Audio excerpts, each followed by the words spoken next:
예, 안녕하십니까. 서울대학교 전기정보공학부의 이병호 교수입니다. 제가 오늘 말씀드릴 내용은 넓혀진 세상, 가상현실과 증강현실이라는 내용입니다. 이런 순서로 말씀을 드리겠습니다.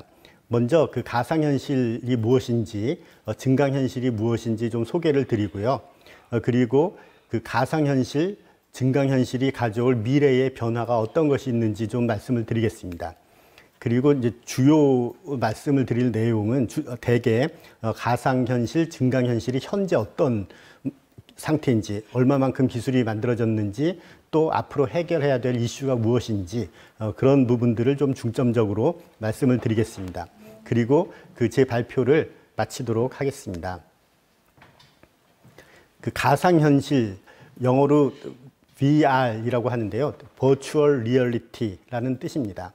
증강현실은 영어로 Augmented Reality라고 해서 AR이라고 합니다. 그래서 VR, AR이라는 말을 많이 들어보셨을 겁니다.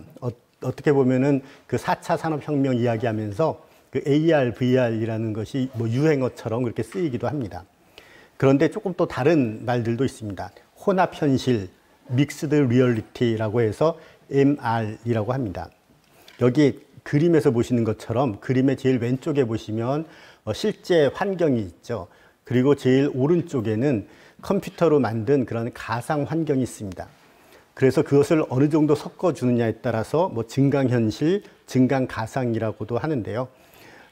이렇게 그 컴퓨터가 만든 그러한 어떤 정보하고 그 실제 외부의 빛하고 섞어서 보는 거, 뭐 이런 것을 대개 증강현실이다라고 생각하시면 되겠습니다. 그리고 이런 것들 다 합쳐서 증강현실, 증강가상을 합쳐서 혼합현실, 섞여 있는 현실이다 하는 뜻이죠. Mixed Reality, MR이라고 부르기도 합니다. 그리고 요새는 XR이라는 말도 씁니다. XR에서 그 X라는 것은 B도 될 수 있고 또 A도 될 수 있고 M도 될 수 있는 그러한 것이고요. XR이라고 할 때는 또 보통 Extended Reality라는 그런 뜻으로 쓰기도 합니다. 그래서 이제 실제로 그 사람이 영상을 보면서 인터랙티브하게 막 작용을 하는 것이죠. 막 제가 이 눈을 움직인다든가 뭐 손을 움직이면 그러한 것이 정보가 들어가서 영상을 바꿔주는 이러한 상호작용적인 그러한 경우를 또 특히 뭐 XR이라고 부르기도 합니다. 그런데 최근에는 또 메타버스라는 말이 유행을 합니다. 뭐 이것이 새로운 신조어처럼 이제 또 새로운 어떤 그 방향의 흐름으로 쓰이는데요. 메타버스라는 것은 그 메타라는 것은 영어로 beyond, B-E-Y-O-N-D, 그러니까 뭘 넘어서 이런 뜻이죠. 그런 뜻이고요. 유니버스에서 버스를 딴 겁니다. 그래서 실제로 뭐 우주를 초월하는 그런 실제 환경을 초월한다 하는 뜻입니다. 실제로는 이 가상현실과 비슷한 겁니다. 이러한 가상현실 속에서 우리가 들어가서 이제 사는 것이죠. 제일 왼쪽 그림 보면은 그 유명했던 게임 포켓몬 고죠. 그래서 이 스마트폰의 카메라로 이제 외부 이러한 풍경을 찍으면서 그 포켓몬 고가 거기에 이제 나타나는 거죠. 그래서 그렇게 보이는 이제 증강현실인데 또 가상현실은 완전히 컴퓨터로 만든 그러한 환경 속에 우리가 폭 들어가서 그러니까 몰입감을 느끼면서 경험을 하는 것입니다. 여러분 그런 말 들어보셨을 건데 요새 그러한 뭐 딥러닝 또 인공지능 이런 것이 또 아주 중요한 그 흐름이죠. 그런데 그러한 기술로 만들어서 그 페이크, 이제 가짜 영상을 만들어서 이제 그것이 진짜인지 아닌지 구별할 수 없는 그러한 상태까지 많이 갑니다. 그렇죠. 뭐 최근에 보면 그 오바마 전 미국 대통령의 영상을 가짜로 만들어서 뭐 이렇게 동영상을 만든다든가 하는 것인데 이것이 가짜인지 진짜인지 또 구별하는 그러한 경연대회가 있습니다. 마찬가지로 그것은 좀 안 좋은 예일 수도 있지만 마찬가지로 이 가상현실이란 것은 앞으로 이 컴퓨터가 만드는 환경이 실제 환경과 아주 유사하고 거의 똑같아 보이게 된다면 우리가 그 안에 들어가면은 이것이 실제인지 컴퓨터가 만든 가상 그러한 환경인지 구별이 안 될 날도 올 수가 있습니다. 가상현실은 아까 말씀드린 것처럼 이제 컴퓨터가 만든 환경 속에 몰입이 되는 것인데 대표적인 이 장치가 이 눈에 쓰는 이러한 그 헤드셋입니다.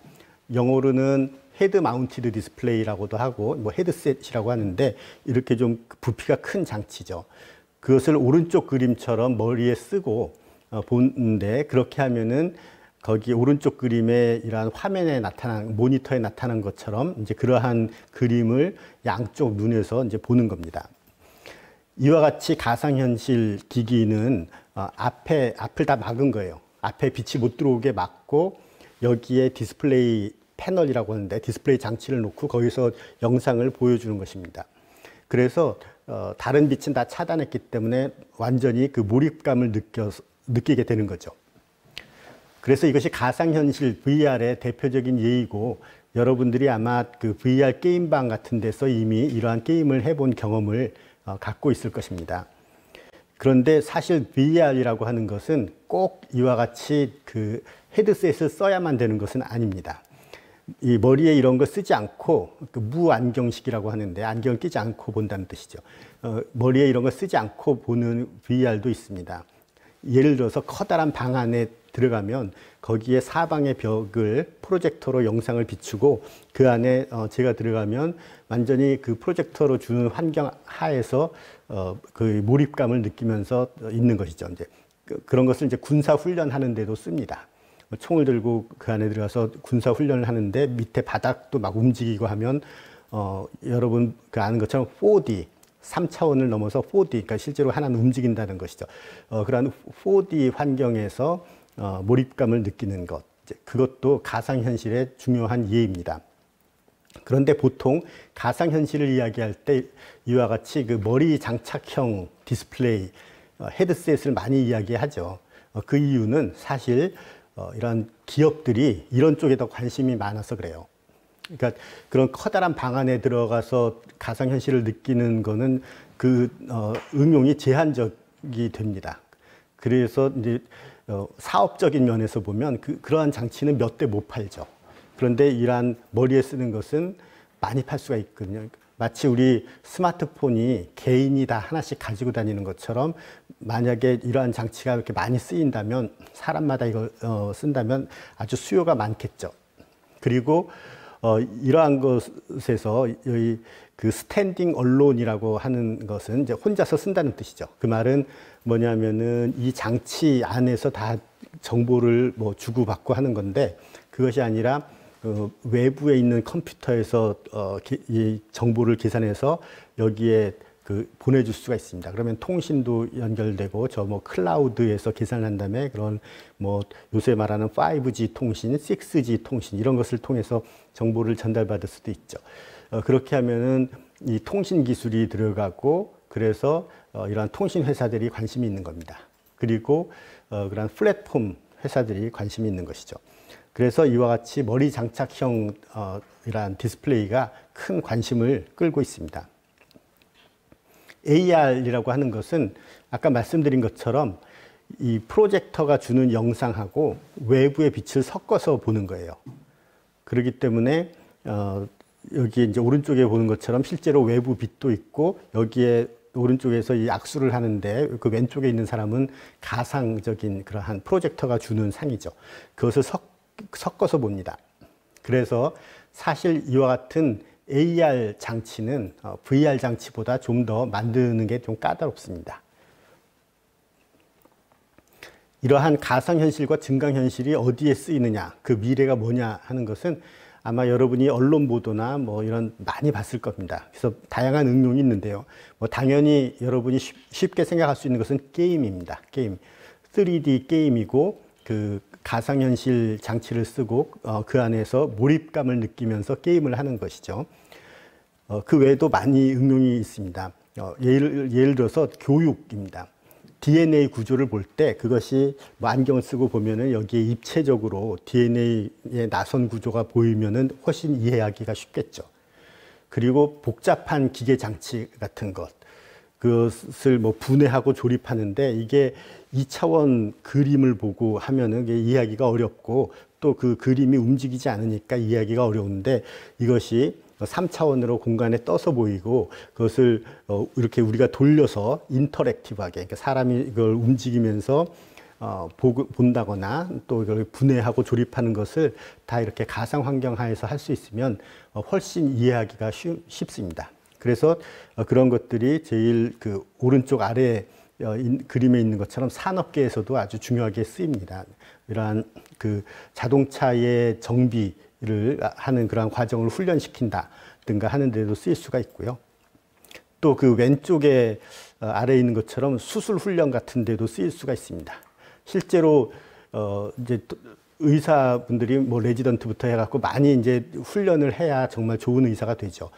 그런데 이제 그러한 훈련이 실제로 좀 실제 하기가 어려운 그러한 상황도 많이 있을 건데 이러한 그 가상 환경 하에서 훈련을 하면은 훨씬 그런 훈련 양도 늘릴 수가 있을 것입니다. 그리고 뭐 오른쪽 위에서 보시는 것처럼 영상 이런 거는 뭐 쉽게 생각할 수 있고요. 광고라든가 전시관 체험 이런 것도 이제 아주 중요한 응용이 되겠습니다. 이것은 저희 연구실에서 연구한 하나의 예인데요. 뭐냐면은 안경형 장치를 쓰는데 안경에 여기 카메라가 달려 있습니다. 카메라가 외부의 빛을 찍어요. 그래서 제일 오른쪽 그림 보면은 이제 시력 차트를 이 카메라가 찍는 겁니다. 그래서 그 시력 차트를 카메라가 찍어서 그 시력 차트에서 이 글자들의 경계를 추출해요. 말하자면 컴퓨터가 추출해서 그 경계를 진하게 영상을 줘서 그것을 프로젝터에서 눈에 넣어주는데 밖에서 들어오는 빛하고 딱 그거를 잘 정합을 시켜서 매치를 시켜서 넣어줍니다. 그러면 오른쪽 그림처럼 이 글자의 경계가 더 진해져 보이는 것이죠. 따라서 이런 것들이 시력이 나쁜 분들한테 유용하게 쓰일 수가 있습니다. 또 이 중간에 있는 그림 있죠. 중간에 있는 그림은 이 시력 차트를 찍는데 시력 차트가 이제 안경 밖에 있는데 그것을 사람 눈이 볼 때 초점 거리를 바꿔가면서 보면 그 시력 차트가 선명하게 보이거나 이렇게 뿌옇게 보이거나 합니다. 그런데 여기에 프로젝터에서 사람 눈에 빛을 넣어주는데 그것은 넣어줄 때 적절한 방법을 쓰면 항상 망막에 초점이 맺히게 할 수가 있어요. 그것을 항상 초점이 맺힌다 하는 뜻으로 영어로는 all in focus라고 합니다. 그래서 이런 것들도 눈의 초점 조절을 좀 잘 못하는 그러한 장애를 가진 분들이 실제로는 이런 걸 잘 이용하게 할 수가 있습니다. 그러니까 항상 초점이 맺히는 거죠. 네. 그것이 이제 하나의 예고요. 또 다른 하나의 예를 보여드리겠습니다. 아까 뭐 증강현실이나 가상현실이나 그 안경 쓰는 타입을 주로 말씀을 드렸지만 안경을 안 쓰는 타입도 있는 거예요. 증강현실 중에서 안경을 안 쓰는 뭐 타입으로 가장 간단한 것은 그 윈도우 디스플레이입니다. 여기 커다란 창문이 있는데 여기에 디스플레이 정보가 떠요. 뭐 날씨 정보라든가 이런 게 뜨고 또 이게 투명해서 밖에 있는 풍경이 보이는 것 이런 것도 일종의 증강현실 AR이라고 할 수가 있습니다. 냉장고 문에 유리가 있는데 그 유리로 보면 그 안에 있는 뭐 우유병이 보이고 여기에 디스플레이가 투명 디스플레이가 나타나서 그 우유의 뭐 유효 기간이 언제까지다라는 걸 알려준다는 거 그런 것도 일종의 증강현실이라고 볼 수가 있습니다. 이 차트에서 보는 것은 자동차의 헤드업 디스플레이라는 것입니다. 여러분 자동차에 보면 자동차 유리판이 있죠. 거기에 밑에서 이제 프로젝터가 상을 주는데 그러면 이런 도로의 정보가 보입니다. 뭐 오른쪽으로 꺾어지는 길이라든가 이러한 정보 또는 계기판 시속 지금 몇 킬로미터라든가 뭐 기름이 얼마 남았다든가 하는 정보가 뜹니다. 이것을 헤드업 디스플레이 HUD 또 HUD라고도 부릅니다. 그런데 지금 이러한 HUD들이 다 2차원 정보를 띄웁니다, 대개. 그런데 여기서 보시는 것처럼 3차원 정보를 띄울 수가 있습니다. 2m 앞에서, 그러니까 이 유리창, 윈드실드라고 하는데요. 이 윈드실드의 2m 앞에서부터 10m까지 원하는 위치에 이러한 글자들을, 정보들을 띄울 수가 있습니다. 그래서 그런 것들도 가능하고 이런 것이 증강현실의 하나의 이해가 되겠습니다. 물론 이제 아직 이러한 것들이 상용화되지는 않았는데 이게 또 어떤 그러한 기술적인 이슈가 있을까요? 사람이 몇 미터 앞을 보는가 하는 것을 이제 알아내야 됩니다. 이제 그런 것들이 해결돼야 될 문제고요. 또 한편으로는 이것을 다른 방법으로 접근을 해서 이 밖에 도로를 카메라로 찍으면서 이 운전자가 어느 위치를 볼 것이다라는 것을 예측을 해서 그 위치에, 그러한 깊이의 위치에 정보를 띄울 수가 있습니다. 그 원래 이와 같은 허드라는 장치는 그 조종사들을 위해서 만들어졌습니다. 그러니까 이러한 전투기 아주 그 초고속으로 날아다니죠. 거기에서 그 밖에 있는 뭐 적기를 봐야 되는데 계기판과 이렇게 번갈아서 봐야 되는데 계기판을 보려면 눈의 초점이 아주 가까이 맺혀져야 돼요. 그런데 적기를 보려면 저 멀리 눈이 초점을 맞아야 됩니다. 그래서 그런 것이 이렇게 전환되는 게 느리니까 이 화면을 그 유리창을 통해서 보여주는데 띄워주는데 저 멀리 띄워주는 것이죠. 네, 그래서 이제 이러한 것이 이제 자동차에도 이용이 됩니다.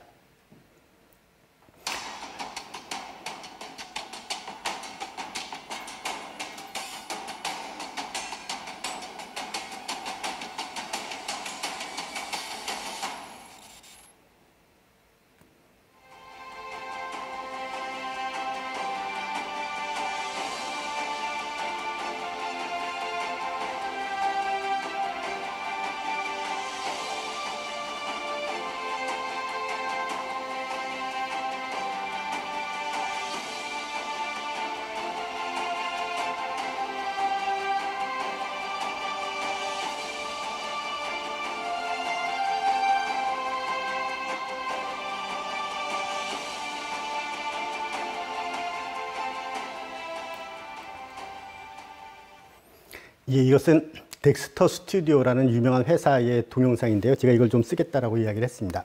그래서 저희하고도 이제 공동 연구를 시작을 하는데요. 이 뭐 유명한 회사입니다. 그러니까 많은 작품을 했어요. 뭐 아까 여기서 보시는 것처럼 뭐 신과 함께도 있고 또 뭐 기생충 같은 것도 있고 승리호 최근에 넷플릭스에서 히트를 한 승리호 같은 영상의 그래픽을 만든 회사입니다.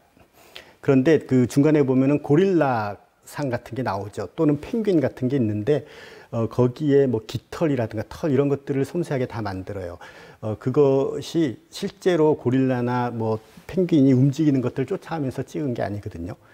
그러니까 그런 것을 컴퓨터 그래픽으로 만들고 이러한 것들이 움직일 때 이미지 렌더링을 해서 돌아가면은 돌아간 정보들을 다 이렇게 보여줘야 되는 것이죠. 디스플레이 해줘야 되는 겁니다. 그래서 이러한 작업들이 아주 그 고난도의 이제 기술을 요하는데 이러한 것들이 그 가상현실과 이제 접목이 되면은 실제로 이러한 것들이 우리 그 주위에 상이 뜨고 안경을 끼고 본다든가 할 때 상이 뜨고 그것이 정말 실제와 똑같으면 이제 구별이 안 되는 거죠. 그래서 이러한 이미지, 그러니까 영상 렌더링 기술 이런 것이 또 아주 중요한 그 부분입니다.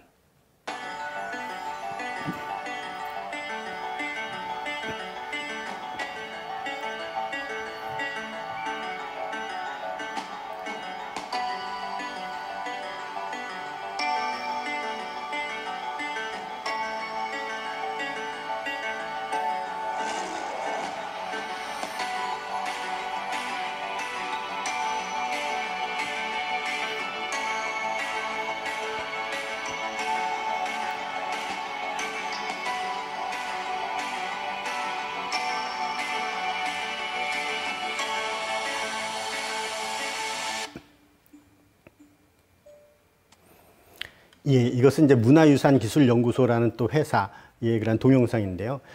여기도 뭐 저희와 같이 이제 작업을 하는데, 이런 데서는 이제 문화유산들을 다 3차원으로 찍습니다. 3차원으로 찍는다는 말은 예를 들어서 어떤 문화재, 뭐 요만한 크기의 문화재가 있다 이러면서 그러면 이제 그것을 카메라로 다 돌아가면서 3차원 정보를 다 찍어요.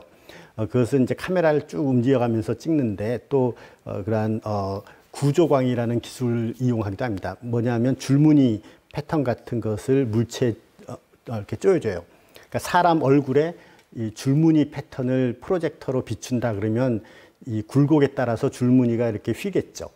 그것을 카메라로 찍은 다음에 그 휘어진 정보를 가지고 이것을 3차원으로 재현해내는 겁니다. 뭐 그런 거 등등 다양한 기법이 있습니다. 여러분이 키넥트라는 그런 게임을 해보셨는지 모르겠는데 거기서 보면은 사람이 막 이렇게 그 게임을 하면서 손으로 움직이는데 손이 어떠한 위치에 있는지를 알아내죠. 뭐 그런데도 그러한 기술 등이 쓰입니다. 어쨌거나 이와 같이 3차원 정보를 가지고 또 3차원으로 이러한 뭐 문화재 정보 같은 것들을 재생을 합니다. 그래서 그 사람이 볼 때 그것을 그 이렇게 인터랙티브하게 손으로 움직여가면서 원하는 부분을 본다든가 하는 것이죠. 여기에도 그 많은 기술이 들어갑니다. 왜냐하면 그 물체를 움직일 때 그러한 정보들이 어떤 경우는 그 중간중간에 있는 상을 다른 각도에서 찍은 상에서 합성해내야 되는 거거든요. 그리고 조명 같은 것도 항상 우리가 이제 컴퓨터로 만드는 그런 가상적으로 만드는 물체에서는 고급 기술에서는 조명의 위치도 바꿔줄 수가 있어요. 조명이 여기 있을 때 이렇게 보인다. 조명이 이쪽에 있으면 이렇게 보인다. 하는 것들, 뭐 그림자가 어느 쪽에 생긴다. 하는 것들. 그런 것들도 만들어줄 수가 있습니다. 또 빛이 반사될 때 금속에서 반사되는 거하고 나무 표면에서 반사되는 게 다르죠. 그 느낌이. 그리고 이 반사되면서 산란되는 각도 분포도 다릅니다. 그런 것까지 다 모델링을 해서 영상을 렌더링을 하기도 합니다. 그 가상현실, 증강현실 중에서 이런 가상현실의 이런 머리 장치, 헤드셋 장치의 대표적인 예가 여기 나와 있습니다. 그 왼쪽에 있는 예가 이제 오큘러스 퀘스트라는 그러한 뭐 제품인데 여기 해상도라고 하는 것은 1800 곱하기 1900 하나의 이 디스플레이 패널의 해상도고 그게 두 개 눈에 들어간다 하는 뜻이에요. 그리고 시야각은 이제 보이는 영상의 각도인데 가로 방향으로 뭐 89도, 세로 방향으로 90도니까 그냥 90도, 90도 정도 보이는 것이죠. 그래서 이러한 그 앞을 막는 VR 장치는 시야각이 상대적으로 넓게 만들 수가 있습니다. 그리고 여기 보면 센서가 있죠. 다양한 센서가 들어가요. 가속도계, 뭐 자이로스코프, 그 다음에 뭐 이렇게 모션을 센싱하는 제스처, 뭐 컨트롤러, 아이 트래커, 뭐 이런 것 등등이 들어갑니다. 그러니까 이러한 장치를 머리에 쓰고 전투 게임을 한다라고 할 때 사람이 머리를 탁 돌리면 거기에 맞춰서 영상이 바뀌어야 되는 거죠. 이쪽 방향의 영상. 그러니까 저기 뒤에 있을 수도 있으니까 고개를 뒤로 팍 돌리면 거기에 맞춰서 영상이 바뀌어야 되는 거죠. 그러니까 이 센서가 그 머리의 움직임을 감지할 수 있는 그런 고속 센서가 뭐 반드시 필요한 것이 되겠습니다. 이 오큘러스라는 것은 미국에서 17살짜리 청년이 만들었습니다. 그런데 이거에 대박을 쳤어요. 그래서 페이스북에 이제 팔았습니다. 페이스북이 인수를 했고 조 단위로 인수를 했습니다. 현재 그래서 페이스북에서 많은 연구를 하고 있어요. 많은 연구자들이 연구를 하고 있습니다. 그 제 제자도 거기 이제 2명이 취업을 했는데 이와 같이 우리나라에서 또 공부하고도 또 외국 회사에 취업하는 예도 상당히 있습니다. 네, 이 그림은 사실 이제 이번 주에 저희 학생이 그 온라인 국제 학회에서 발표를 했고 어제 밤에 이제 폐막식에서 그 베스트 페이퍼 상을 받은 그러한 논문입니다. 그래서 지금 이 그림의 오른쪽에 두 개를 비교해 놨는데 부피가 큰 그러한 그 머리 헤드셋이 있죠. 이게 왜 부피가 크냐 하면은 그 오른쪽 그림처럼 렌즈하고 디스플레이 패널하고 어떤 일정 거리만큼 떨어져야 돼요. 그렇게 돼야 이제 상이 저 앞에 떠 보이는데 상이 어떤 위치에, 예를 들어서 상이 3m 앞에 떠 보이게 하려면 렌즈의 초점 거리가 얼마일 때 렌즈와 패널 사이의 거리가 얼마여야 한다 하는 것이 공식으로 나옵니다. 그래서 실제로 렌즈와 디스플레이 패널 사이에는 빈 공간인데 이거를 팍 줄일 수가 없어요. 이걸 줄여버리면 상이 뜨는 위치가 달라집니다. 그런데 이것을 오른쪽 그림처럼 빛을 이렇게 경로를 접어서 눈에 들어오게 하고 또 2차원 렌즈 어레이로 부분 나눠서 들어오게 하는 기술을 써서 두께를 팍 줄인 그러한 장치입니다. 그러니까 이러한 그 안경형 장치, VR용 안경형 장치가 부피가 큰 어려움이 있었는데 그것을 이렇게 오른쪽 그림처럼 선글라스처럼 이렇게 팍 줄인 그러한 장치입니다. 이 영상은 이제 저희가 만든 그러한 장치로 찍은 그러한 영상인데 사람 눈에 보이는 그러한 영상이 되겠습니다.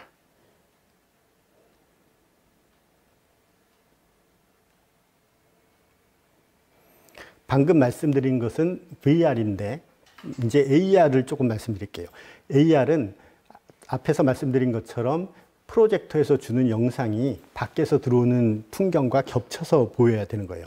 여기에 그 밖에 배경에서는 지금 벚꽃이 한창인데 벚꽃이 펴서 그 벚꽃 풍경이 들어오는데 이 프로젝터에서는 SNU라는 글자를 띄우고 그것이 이러한 반거울에서 반사돼서 눈에 들어와서 겹쳐서 보이는 거죠. 네. 이것이 그 AR 장치들인데 왼쪽에 있는 그 마이크로소프트의 홀로렌즈라는 것이 가장 대표적인 AR 장치입니다. 지금 가장 유명한 AR 장치예요. 초기에는 구글 글래스란 게 처음 나와서 그것이 아주 유명했는데 지금은 이제 이 더 고급화된 그 마이크로소프트의 홀로렌즈 또 최근에 나온 홀로렌즈 2 이것이 가장 그 유명한 그러한 AR 장치입니다. 여기서 보시면 시야각이 43도, 29도죠. 아까 VR 장치보다 시야각이 작아요.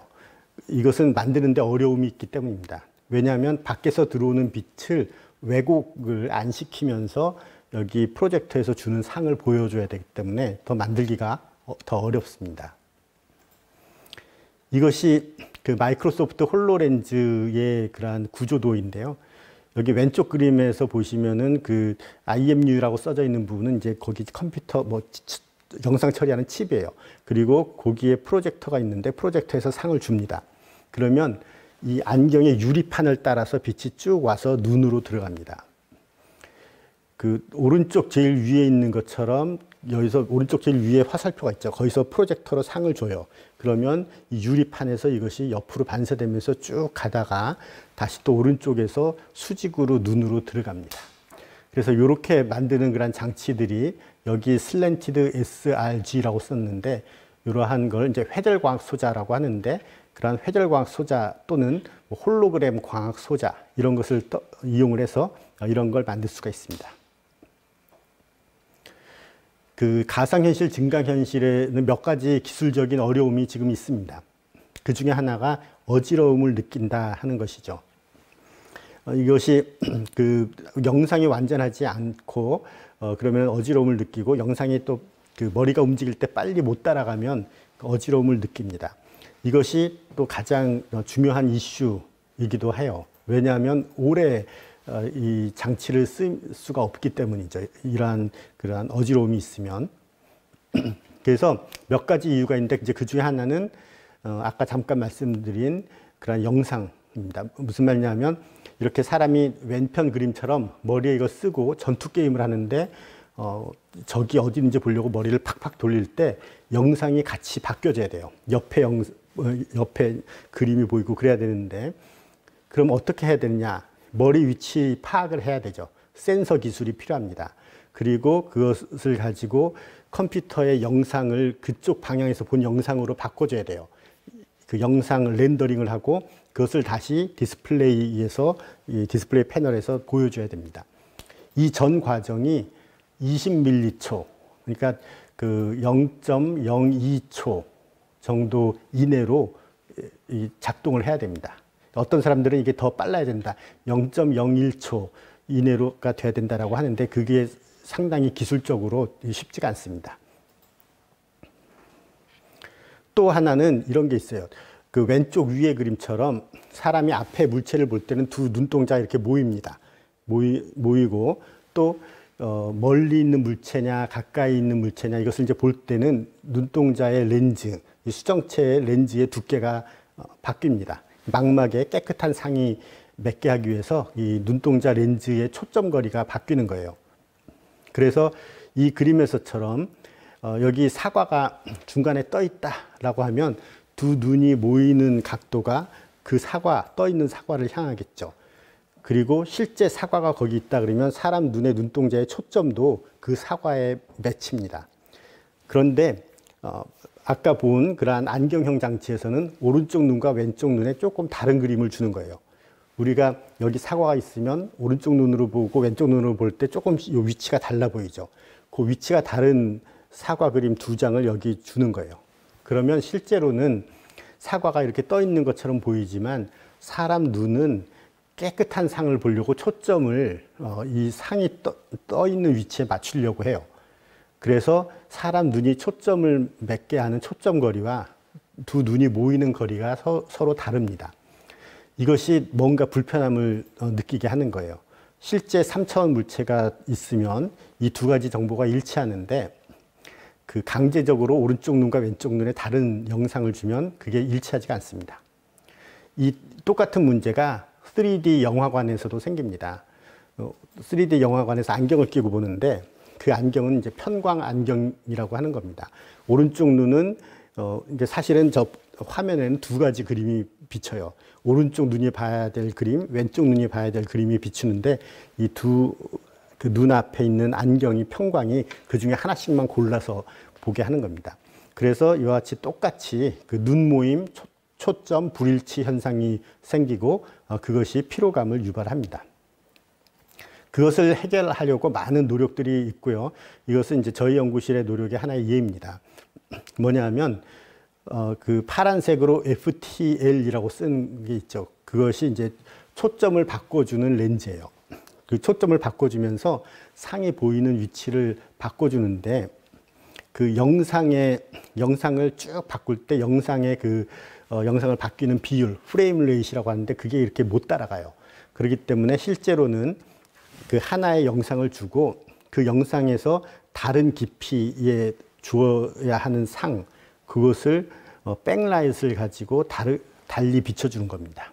그 위에 그림처럼 이제 하얀색으로 까만색으로 표시했는데 영상을 하나 주고 이것을 80개의 위치, 가까이에서부터 멀리까지 80개의 위치에 다른 깊이에 각각 나타내야 될 상을 한꺼번에 주고 그것을 각각 따로 비춰주는 거예요. 그래서 쭉 비춰준 다음에 그 다음 영상 프레임을 가져오고 또 같은 작업을 합니다. 그런데 이것은 고속으로 할 수가 있어서 사람 눈에 그 잔상 효과가 나면서 80개의 깊이면으로 쭉 영상을 훑을 수가 있어요. 이게 그러한 이해입니다. 그러한 영상을 이제 초점 거리를 바꿔가면서 보는 그러한 이해고요. 그러니까 80개의 초점면이 생깁니다. 이것이 이제 그 동영상의 그러한 이해입니다. 동영상이 나오는데 1m 위치에서의 찍은 상, 0.2m 위치에서 찍은 상을 보는 겁니다. 여기 대문자 D라고 쓴 것은 디옵터란 뜻이에요. 안과에서 많이 사용하는 단위인데 초점 거리의 역수입니다. 초점 거리를 미터로 나타냈을 때 그 역수를 디옵터라고 합니다. 어쨌든 이와 같이 실제로 초점 거리를 쭉 바꿔가면서 상을 찍기 때문에 이거는 마치 실제 물체가 그 깊이에 있는 것처럼 돼서 앞서서 말씀드린 그 초점 거리와 눈 모임 거리가 불일치하는 문제를 해결할 수가 있습니다. 그 두 가지가 일치합니다. 또 하나 재미있는 연구가 있는데요. 이것은 이제 영어로는 텐서 디스플레이라고도 합니다. 이 개념은 먼저 비슷한 개념을 이제 일본 사람들이 제안을 했었는데 그 다음에 MIT에서 더 확장된 우수한 개념을 제안을 했어요. 그리고 이제 저희가 이것을 좀 더 변형을 시켜서 시스템을 만들었습니다. 여기에 유리판이 두 개가 있는데 이 유리판에 그 홀로그램 광학 소자라는 걸 입혀놨어요. 그리고 이제 프로젝터가 두 개에서 상을 비추는데 1번 프로젝터에서 준 상은 1번 유리판에서만 반사 또는 회절됩니다. 그래서 정면으로 반사돼서 눈에 들어가고 2번 프로젝터에서 준 상은 1번 유리판은 그냥 통과해요. 그 다음에 2번에서 반사돼서 들어옵니다. 그리고 밖에 있는 두 개의 유리판 뒤에 있는 원통은 그 투명 유리판을 다 통과해서 사람 눈에 보이는 거죠. 그리고 프로젝터 두 개에서 준 비행기 상은 1번 레이어와 2번 레이어에 적당히 잘 최적화해서 영상을 나눠줍니다. 이것을 이제 수학적으로는 텐서 최적화 과정을 거치는데 그렇게 하면 이 비행기 상은 두 개의 유리판 사이에 떠 있는 것처럼 보입니다. 그리고 밖에 있는 물체가 쭉 유리판을 통과해서 보기 때문에 이 증강현실이 되는 것이죠. 네, 이것이 그 예입니다. 이 그림에서 자동차 모형이나 저 집 모형은 두 개의 유리판 뒤에 있는 것이고, 비행기나 뭐 이런 비너스상, 주사위 같은 것은 프로젝터로 준 건데 입체적으로 보이는 것을 볼 수가 있고, 이 프로젝터에서 준 상이 외부의 풍광에 덧입혀 보이는 그러한 증강현실을 만들었다 하는 것을 확인할 수가 있습니다. 네, 이건 뭐 또 다른 예인데요. 그 위에 보이는 것 같은 이제 안경형 장치에서 상을 주는데 여기에 뭐 그 녹색으로 보이는 이 동상이나 또 파란색, 빨간색 그런 뭐 상어, 물고기 이런 것들이 여기에 프로젝터에서 줘서 여기서 반사돼서 회절돼서 눈에 들어오는 상이에요. 그런데 이 눈동자 안에만 상을 줍니다. 그러니까 여기 상을 주는 영역을 넓히려고 하면 해상도가 떨어지고 시야각이 떨어집니다. 그래서 해상도를 높게 유지하고 시야각을 넓히려면 이 보이는 창을 작게 만들어야 돼요. 그러면 사람 눈동자가 움직이면 그 창을 벗어나면 이런 영상이 안 보입니다. 그래서 사람 눈동자가 옆으로 움직이면 아이 트래킹을 해서 눈동자를 따라가요. 예, 그렇게 해서 상을 거기에 맞춰서 뭐 바꿔주는 그러한 기술을 적용하기도 합니다. 또 최근에 그 메타렌즈라는 연구가 활발합니다. 이것은 뭐냐면 나노 구조물, 빛의 파장보다 작은 나노 구조물을 가지고 실제로 자연에 없는 그러한 기기나 뭐 장치들 또 소자들을 만드는 겁니다. 그림의 제일 왼쪽에 두꺼운 렌즈가 있죠. 뒤에서 들어간 빛을 이렇게 모아줍니다. 그런데 그 가운데 있는 그림은 이게 얇은 어떤 나노 구조물이에요. 이 두께가 그 1마이크로미터 정도 이내입니다. 이러한 평평한 나노 구조물을 가지고 렌즈의 역할을 하게 할 수가 있습니다. 그래서 그 메타 표면 구조라고 여기 가운데 있는 그림을 보면 밑에 이렇게 짝대기가 수평으로 가 있는 게 있는데 500 나노미터라고 쓰여 있어요. 0.5 마이크로미터인데 그 정도 되는 그보다 작은 나노 구조물들 가지고 이러한 렌즈 역할을 하게 할 수가 있습니다. 그래서 그 AR 장치에서의 그 렌즈를 이러한 메타 렌즈로 바꾸면 이 사람 눈에 이걸 아주 가까이 갖다 댈 수가 있고 밖에서 들어오는 빛과 프로젝터에서 주는 빛을 구별하게 할 수가 있어요. 그래서 그 이와 같은 영상을 만들 수가 있습니다. 이건 이제 밖에 있는 풍경이 이렇게 보이는 건데 거기에 그 마이크로 OLED라는 그런 디스플레이 장치에서 준 상이 반사되고 이제 그 메타 렌즈를 통해서 눈에 모여서 이렇게 보이는 겁니다.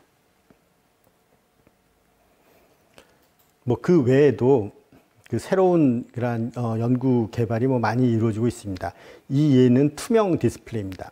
투명 디스플레이도 이제 우리나라 회사들이 잘합니다. 뭐 LG 디스플레이 같은 데가 이제 이런 걸 하는데 그 OLED TV를 만들 텐데 OLED 자체를 투명판에 만들 수가 있어요. 그래서 밖에 있는 풍광이 보이면서 여기 디스플레이도 이렇게 할 수 있는 그러한 것들. 그래서 아까 뭐 말씀드린 냉장고에 보이는 디스플레이나 또는 이같이 뭐 옷장의 그 문 대신에 이러한 유리판처럼 된 이러한 투명 디스플레이 같은 것을 쓸 수도 있습니다. 그리고 뭐 많은 연구 개발이 이루어지고 있는데 이제 그 중에 하나는 그 마이크로 LED라는 것입니다. 이 마이크로 LED가 최근에 아주 활발하게 연구되는 그런 주제 중에 하나예요. 이것은 이제 삼성전자에서도 열심히 하는데 또 물론 LG에서도 하고요. 이거는 여러분이 이제 봤는지 모르겠는데 삼성에서 이렇게 보여준 거는 더 월이라고 해서 아주 커다란 TV처럼 되어 있는 건데 그게 거의 200인치까지 돼요. 그러한 것을 작년에 그 라스베가스의 CES에서 전시했어요. 그 올해는 이제 코로나 때문에 CES가 온라인으로 이루어져서 뭐 재미가 없었는데 작년에 이제 저는 가서 봤는데 아주 인상적입니다. 200인치 TV에 아주 밝아요. 이 마이크로 LED라는 것은 이 아주 작은 뭐 100마이크로미터 정도 크기나 그보다 작은 크기의 조그만한 빛을 내는 LED들이 박혀 있는 겁니다. 그래서 이것을 이렇게 크게 만들 수도 있는데 이게 사실은 이러한 모듈 형태로 만들어서 이것을 이어 붙여요. 타일을 이어 붙이는 것처럼. 그런데 이것을 작게 만들기도 합니다. 작게 만들어서 이 머리 장착형 디스플레이에 이 디스플레이 패널로 쓰겠다 하는 연구가 또 이루어지고 있습니다. 그 이유는 이것은 스스로 빛을 내는 이러한 소자이기 때문에 빛을 아주 밝게 할 수가 있습니다. 그 액정 같은 거에 비해서 빛을 아주 밝게 할 수가 있습니다. 사실 그 증강현실 기기에서 어려운 점이 뭐냐 하면 실내에서 증강현실 장치를 쓰고 여기에 있는 물체와 프로젝터에서 주는 빛을 섞어서 보는 거는 잘 되는데 이 안경을 끼고 밖에 나갔을 때가 문제예요. 밖에 나가면 밖에 빛이 너무 밝아요. 그래서 프로젝터에서 주는 상이 잘 안 보입니다. 우리가 스마트폰도 실내에서는 잘 보이는데 밖에 나가면 이게 잘 안 보이기도 하잖아요. 마찬가지로 AR 기기도 그것이 큰 어려움인데 이러한 그 마이크로 LED 같은 디스플레이 패널이 그러한 문제를 좀 해결할 가능성이 큽니다. 그리고 또 뭐 재미있는 연구가 이런 것이 있습니다. 아까 그 사람이 이러한 VR 장치를 쓰고 머리를 탁 움직였을 때 뭐 0.02초 이내로 영상이 따라와야 된다라고 했죠. 그런데 이 영상을 고해상도로 만들면서 그걸 따라오게 하는 게 참 힘들어요. 그래서 어떤 개념을 적용하기도 하냐면 오른쪽 위에 있는 그래프에 빨간 선이 뭐냐 하면 그 사람 눈에서 원추세포의 이런 밀도예요. 그러니까 시세포의 밀도가 아주 밀한 부분이 있고 소한 부분이 있어요. 그러니까 시세포 밀도가 밀한 부분에 상이 아주 잘 보이는 겁니다. 따라서 사람이 어떤 물체를 볼 때 그 자기가 보고자 하는 그 영역만 고해상도로 영상을 주고 주변부에는 저해상도로 영상을 주는 거예요. 그래서 이제 미국의 유명한 회사죠. 엔비디아에서 그런 걸 또 열심히 하는데 여기에 오른쪽 눈과 왼쪽 눈이 주는 상인데 여기 잘 보시면 빨갛게 네모가 있어요. 그게 사람이 바라보는 위치입니다. 여기서 보면 그 사람이 바라보는 위치에서만 영상을 고해상도로 높은 해상도로 제공하고 주변부는 저해상도로 제공을 해서 영상 처리를 빨리빨리 하는 거예요. 다 고해상도로 하면 영상 처리를 빨리빨리 못하기 때문에 그래서 이러한 기술들도 지금 연구되고 있습니다. 이것은 그 엔비디아에서 뭐 그렇게 한 하나의 예인데요. 여기도 제자가 거기 뭐 취업을 해서 그런 또 연구를 하고 있습니다. 제가 주로 지금까지 이야기한 내용은 광학 기기, 하드웨어예요. 그런데 이제 영상 처리도 조금 얘기했죠. 그런데 이제 실제로는 이러한 VR, AR에서 영상 처리 기술이 아주 중요합니다. 아까 그 두 개 회사 이야기를 하면서 좀 말씀을 드렸는데 영상 처리가 아주 또 중요합니다. 여기에 왼쪽 그림은 뭐냐 하면 책상이 있어요. 책상은 실제 이 밖에 여기에 있는 물체예요. 그런데 프로젝터로 의자를 비춰줍니다. 그런데 이것이 정말 실제처럼 보이려면 의자의 일부분이 가려져야 돼요. 책상에서 가려져야 되죠. 그것을 이제 영어로는 오클루전이라고 하는데 이렇게 가려져야 되는 겁니다. 그런데 내가 머리를 움직인다라고 하면 그 가려진 부분이 바뀌어야 되는 거예요. 이제 그런 거를 실시간으로 처리해 줘야 됩니다. 그러니까 의자에서 그런 걸 처리해주고 그것을 실제 물체와 이렇게 매치시켜서 정합시켜서 맞게 해줘야 되는 거죠. 그리고 가운데 그림은 이제 유리잔인데 그것이 컴퓨터 그래픽으로 만드는 건데 이렇게 아주 실제처럼 뭐 유리잔에서 반사되는 빛까지 다 이렇게 모델링을 할 수도 있어요. 물론 이제 이렇게 하는 건 상당히 어렵고 시간이 많이 걸립니다. 따라서 그 빨리빨리 영상을 바꿔줘야 될 때는 이렇게까지는 할 수가 없는 것이죠. 그래서 그 가상현실, 증강현실을 위해서는 많은 기술이 필요합니다. 저는 오늘 주로 디스플레이에 대해서 말씀을 드렸죠. 그런데 그거 말고 이제 영상 처리가 아주 중요하다 하는 것을 여러분이 또 짐작을 할 수가 있죠. 그거 외에도 이러한 인터랙션을 위해서 이제 모션 센서라든가 뭐 또 UX 뭐 이런 등등 많은 기술들이 필요합니다. 그래서 이러한 기술은 사실 우리나라 회사들도 열심히 하지만 미국의 회사들, 뭐 페이스북이라든가 마이크로소프트라든가 뭐 구글 같은 데서 또 특히 애플이 제일 열심히 합니다. 그래서 애플 같은 데가 이런 걸 열심히 하고 그러한 이유는 그 하드웨어 개발 열심히 하는데 결국은 그런 것들을 많은 사람들이 쓰게 됐을 때 이 플랫폼 서비스에서 또 수익이 많이 창출되기 때문에 이제 이러한 것에 큰 관심을 갖고 연구 개발하고 있는 것이죠. 그래서 뭐 머지않아 아주 일반적으로 또 많이 쓰이게 될 수도 있습니다. 이제 그렇게 하려고 많은 회사들이 노력을 하고 있습니다. 이것은 그 데니스 가버라는 사람의 말이에요. 그러니까 홀로그램의 개념을 처음 제안했던 사람입니다. 이 사람이 홀로그램의 개념을 제안했을 때는 레이저가 세상에 나오기 전이었어요. 그러니까 홀로그램을 잘 만들려면 이제 레이저가 필요한데, 그래서 처음에는 주목을 못 받았는데 이제 레이저가 만들어지고 나서 홀로그램이 정말 잘 만들어지면서 노벨상을 받게 됐습니다. 이 데니스 가버라는 사람이 했던 말에 그 미래는 예측될 수가 없다. 그런데 미래는 발명할 수 있다. 그러니까 만들어갈 수 있다 하는 말입니다. 뭐 비슷한 말을 그 다음에 또 많은 유명한 사람들이 비슷하게 좀 바꿔서 했어요. 그래서 그런 말 중에는 앨런 케이라는 뭐 컴퓨터 과학자가 한 말이 있습니다.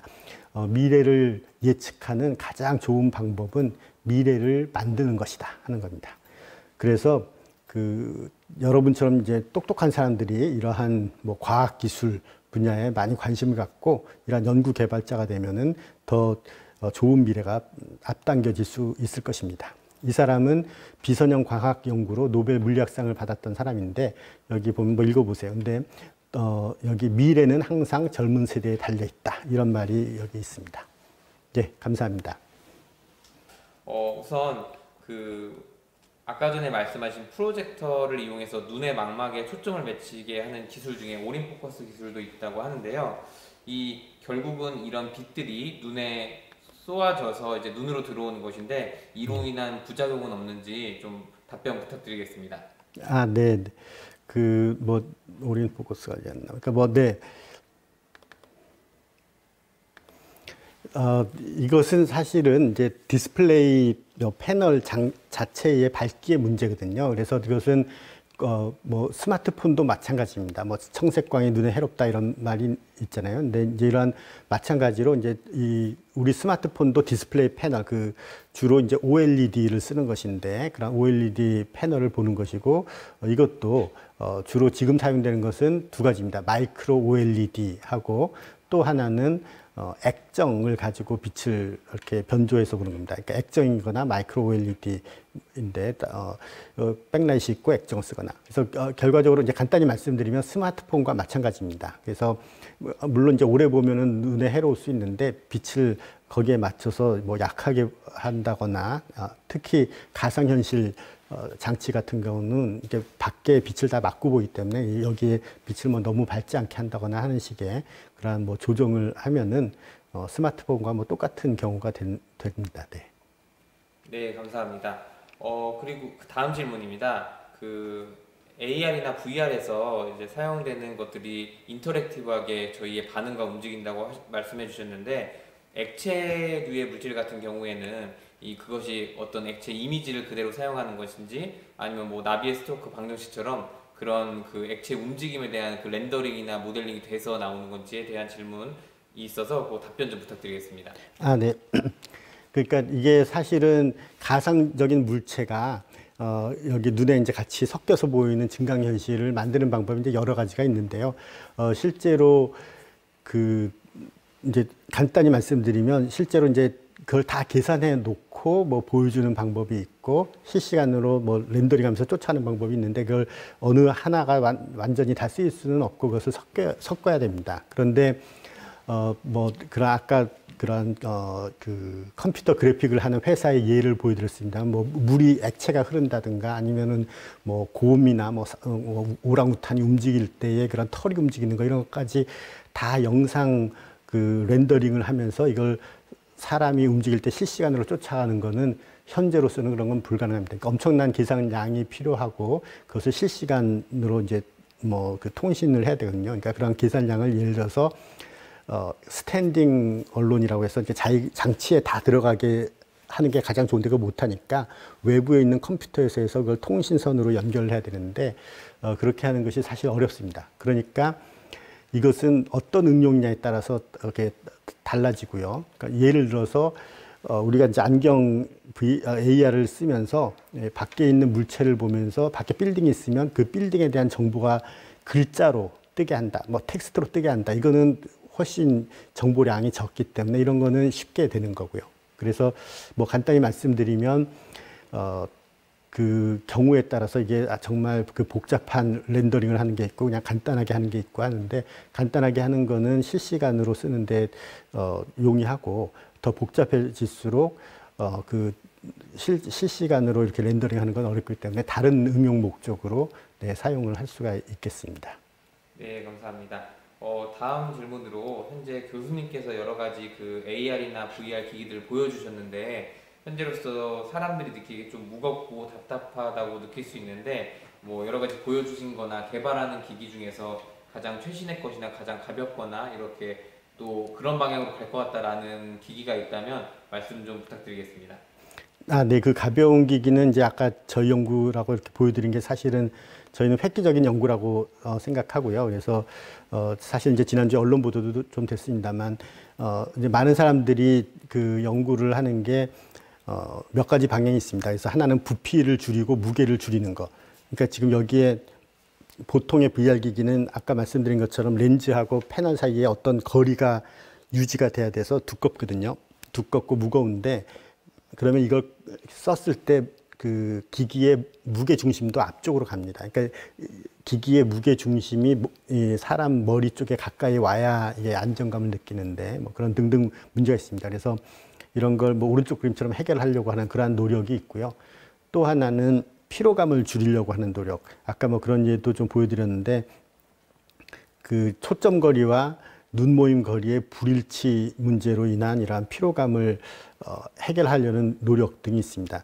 그런데 사실은 이러한 그 기술이 있습니다만, 이제 이런 거를 다 한꺼번에 적용하려면 또 부피가 커지는 그러한 이슈들이 있습니다. 근데 어쨌거나 이러한 것들도 세계의 많은 연구 그룹이 연구를 하고 있고요. 그리고 이제 또 하나는 이게 눈에 아까 이제 잠깐 말씀을 드렸는데 아이박스라고 부릅니다. 상을 제공하는 영역이 있습니다. 이 영역을 좁게 하면 시야각을 넓히고 고해상도 상을 줄 수 있고, 이 영역을 크게 하면 이렇게 사람 눈동자가 움직여도 잘 보이는데, 대신에 세상에 공짜는 없으니까 해상도가 떨어지고 시야각이 줄어듭니다. 그래서 이런 것을 좀 최적화하는 그러한 연구들도 활발합니다. 네. 네, 감사합니다. 그래도 여기 좀 어려운 질문이긴 하지만 궁금하신 점이 있어서 한 두세 가지 정도 더 질문을 드릴 텐데요.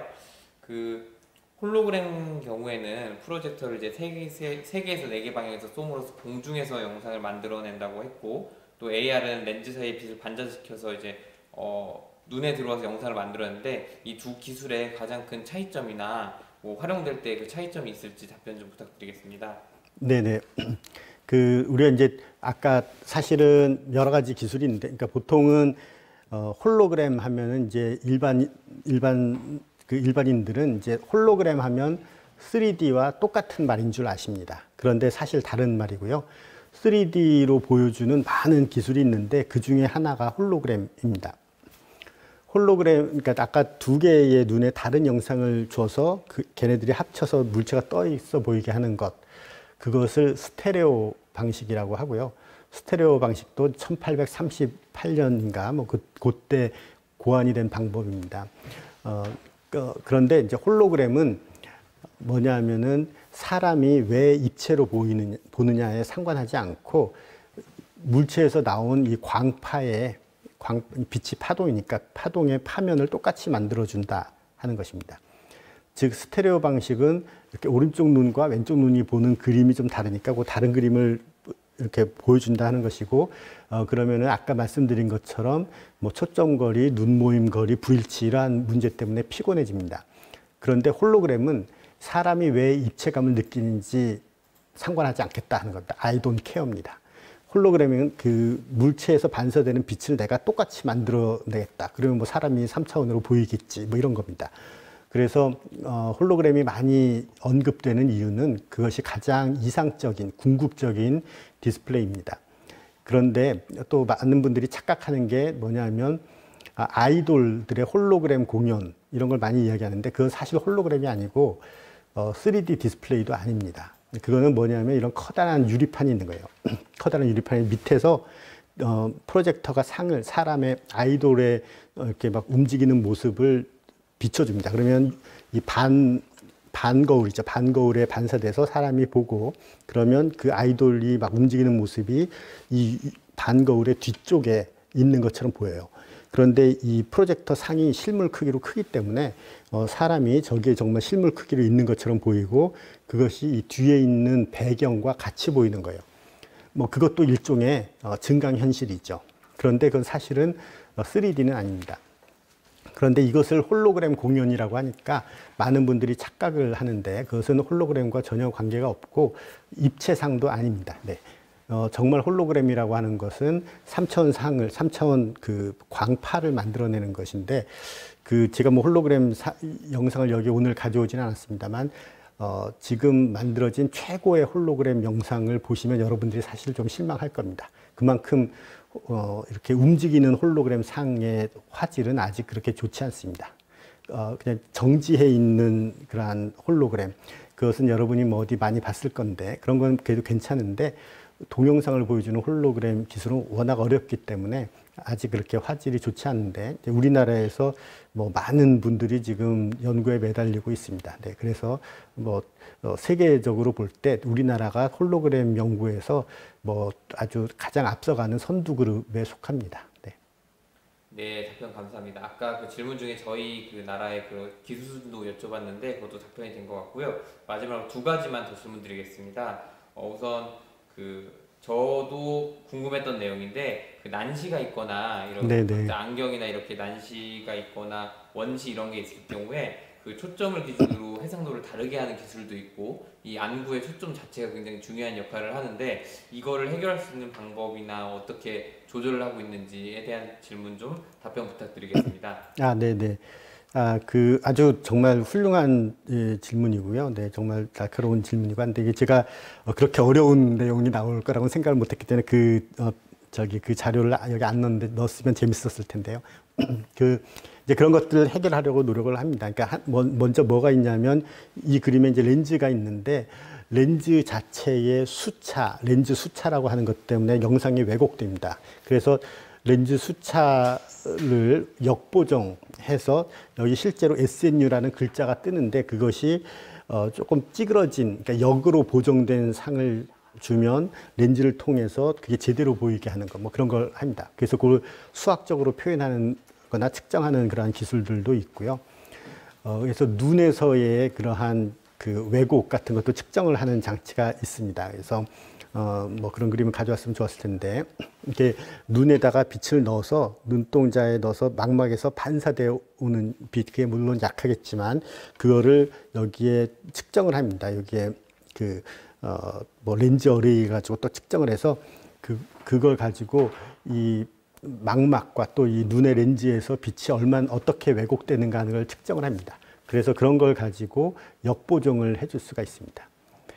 그래서 이제 그게 물론 쉽지 않습니다. 그러니까 사람마다 다 다르기 때문에 뭐 난시, 원시, 근시 이게 사람마다 다 다르기 때문에 그것을 정말 궁극적으로는 맞춤형으로 이렇게 해줘야 되거든요. 네네. 그런데 이제 그런 연구들도 하고 있고 이제 최근에 한 뭐 2년 전쯤에 아까 그 말씀드린 회사에서 그 엔비디아라는 회사에서 사실 뭐 제 제자 거기 가서 그걸 연구해서 발표를 했는데 엔비디아라는 회사에서 이러한 그 안경형 장치에 그 사람 각자의 이러한 그 특화된 퍼스널라이즈된 그러니까 말하자면 그런 그 난시 이런 것들을 측정을 해서 그걸 보정해주는 그러한 장치를 만들어서 그 논문 발표를 한 바가 있습니다. 다만 그런 것들은 이 사람마다 특화해서 측정하고 만들어야 되기 때문에 그 현재로서는 그게 이제 상대적으로 더 고가일 수밖에 없어서 좀 더 그게 이제 잘 상용화될지는 좀 더 긴 시간이 필요하고 당장은 그러한 아까 말씀드린 그냥 간단한 형태의 그 AR 기기부터 이제 뭐 시장에 들어올 것이라고 생각합니다. 네, 답변 감사드립니다. 네, 오늘 마지막 질문으로 지금 학생들이 들은 이 가상현실이나 증강현실이 다소 생소한 부분이기도 한데 이 부분을 이제 공부하고 앞으로 나아가고 싶다면 어떤 학과나 어떤 분야의 진로가 가장 적합하고 또 유리한지 그런 질문에 대한 답변도 부탁드리겠습니다. 네네. 이 가상현실, 증강현실은 분야가 사실은 여러 분야에 이제 커버가 됩니다. 그러니까 여러 분야에 걸쳐져 있어서 뭐 다양한데요. 그러니까 예를 들어서 영상 처리에 관심이 있다 그러면 이제 전자공학과 같은 겁니다. 뭐 그래서 거기에서 영상 처리하는 그런 기술들을 배워야 되고요. 그 영상 처리는 요새 아주 그 핫한 연구 분야입니다. 이제 그것은 이러한 뭐 가상현실뿐만 아니라 요새 뭐 AI로 인공지능으로 뭐 영상 저하는 것들이 있고 영상 뭐 만들어낸다든가 인공지능으로 저해상도 영상을 고해상도로 바꾼다든가 하는 그런 많은 부분이 있습니다.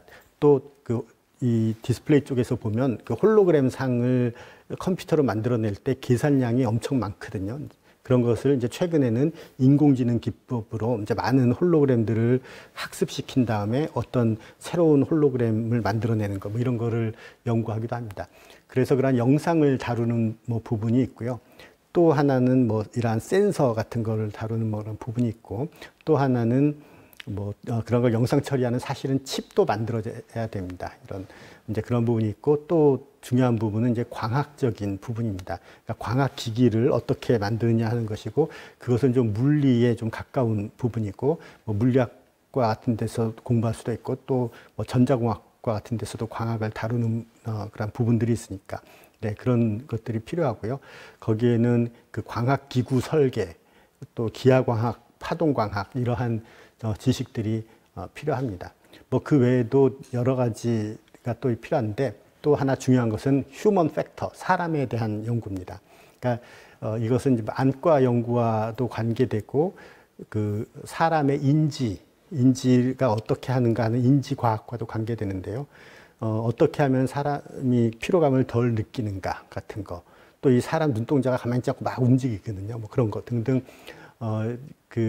또 이 사람이 뭐 색감을 느낀다든가 피로감을 느끼는 거, 이것은 나이마다 연령대마다 좀 다르고, 또 뭐 동양인 서양인 좀 차이 있고 여러 가지가 다릅니다. 이제 그러한 것들을 연구하는 분야, 그런 휴먼 팩터들을 연구하는 분야도 있습니다. 교수님 감사합니다. 네, 감사합니다.